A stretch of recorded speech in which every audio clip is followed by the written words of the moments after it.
간첩 조작 사건을 밝혀낸 변호사와 해고 노동자 등 사회적 약자의 변론을 도맡아온 인권 변호사들. 검찰이 징계 대상자로 꼽은 변호사들입니다.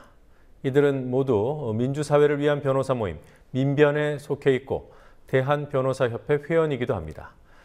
검찰이 대한변협에 이들의 징계를 요청하자 대한변협은 일단 진상조사부터 해보겠다는 입장입니다. 김종훈 PD가 취재했습니다. 오늘 오후 서울중앙지검 앞 민주사회를 위한 변호사 모임 민변 소속 변호사들이 기자회견을 열었습니다.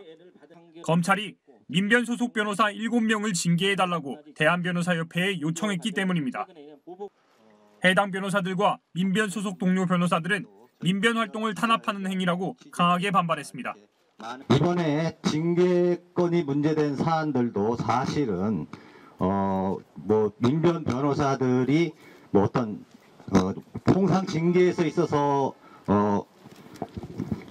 사유가 되는 개인적 비리라든가 그런 것이 결코 아니고. 서울중앙지검은 지난달 31일 대한변협에 권영구, 김유정, 송영섭, 이덕우, 김태우, 장경우, 김인숙 변호사에 대해 징계를 요청했습니다. 이 변호사들이 의뢰인에게 거짓 진술을 강요하거나 질서 유지에 나선 경찰관을 폭행했다는 이유였습니다. 검찰은 징계 사유가 있는 것을 발견하였을 때에는 대한변호사협회 의장에게 그 변호사에 대한 징계 개시를 신청하여야 한다는 변호사법 91조를 징계 신청 근거로 삼았습니다. 2회 이상 금고 이상의 형을 받았거나 개인 비리 등으로 품위를 손상한 경우가 아니어서 징계 대상이 안 된다는 지적이 나오지만 대한변협은 20명으로 구성된 조사위원회에서 진상조사를 하게 될 것이라고 밝혔습니다. 그건 언제쯤 될지는 제가 말씀드리기가 힘들어요. 일단 여러 가지 절차가 있기 때문에요. 기존에 있던 것들부터 처리하고 경위서도 받아야 될 거고 그런 것들이 있기 때문에 이게 언제쯤 처리된다라고 말씀드리기에는 제가 어떻게 말씀드리기엔 뭐라고 할 수가 없네요. 검찰이 징계를 요청한 변호사들은 인권 변호사로 널리 알려진 인물들입니다. 대표적인 노동인권 변호사인 권영국 변호사에 대해서는 집회 현장에서 경찰관을 폭행하고 공무집행을 방해했다고 지적했습니다. 김유정, 김태우, 송영섭, 이덕우 변호사에 대해서도 같은 이유를 들었습니다. 검찰 자신들이 기소한 법원 판결도 안 나온 내용을 징계 사유로 제시했습니다.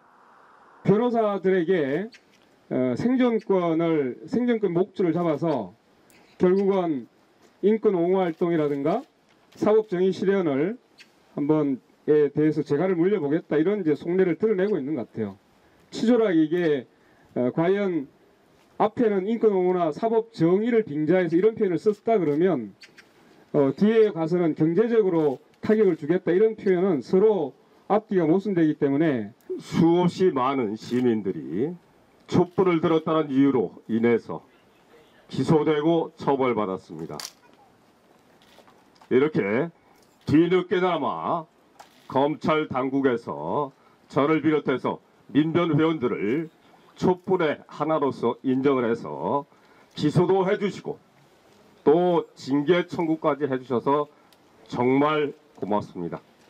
이 밖에 간첩 조작 사건을 파헤쳤던 장경욱 변호사와 세월호 집회 관련 사건 피의자를 변호해온 김인숙 변호사에 대해서는 의뢰인에게 거짓 진술이나 묵비권 행사를 강요했다고 주장했습니다. 묵비를 하려고 한 거는 가장 기본적인 변론권입니다. 진술 거부권은 경찰, 검찰, 법원에서조차 신문할 때도 항상 고지하는 것입니다. 그런 당연한 권리를 행사하십시오라고 했다는 이유만으로 징계를 청구한다라고 하는 것은 정말 검찰이 헌법과 형사소송법, 우리나라 사법체계를 사실은 부인하는 것이 아닌가. 형이 확정된 것도 아니고 개인 비리가 있는 것도 아닌데 검찰이 변호사 징계를 요청한 것은 전례를 찾기 어렵습니다. 변론권 행사를 문제 삼는다 그러면 이게 국가 공권, 그러니까 이게 보통 징계가 개시되는 경우가 상대방 어떤 그 민사 사건에서 진 상대방 측이나 불만을 품은 의뢰인들이 어떤 사건 관련해서 만족할 만한 경과를 못 얻었거나 그 절차에서 문제가 되는 경우에 변협에 징계 청구하는 경우가 거의 대부분이에요. 이거는 아마 변협 역사를 한번 변협 측 의견을 들어볼 필요가 있는데 거의 이례적인 게 아닌가 싶은데요. 검찰의 이번 징계 요청이 간첩 조작 등 검찰 치부를 파헤쳐온 민변 변호사들에게 재갈을 물리려는 시도라고 비판을 받는 이유입니다. 국민TV 뉴스 김종훈입니다.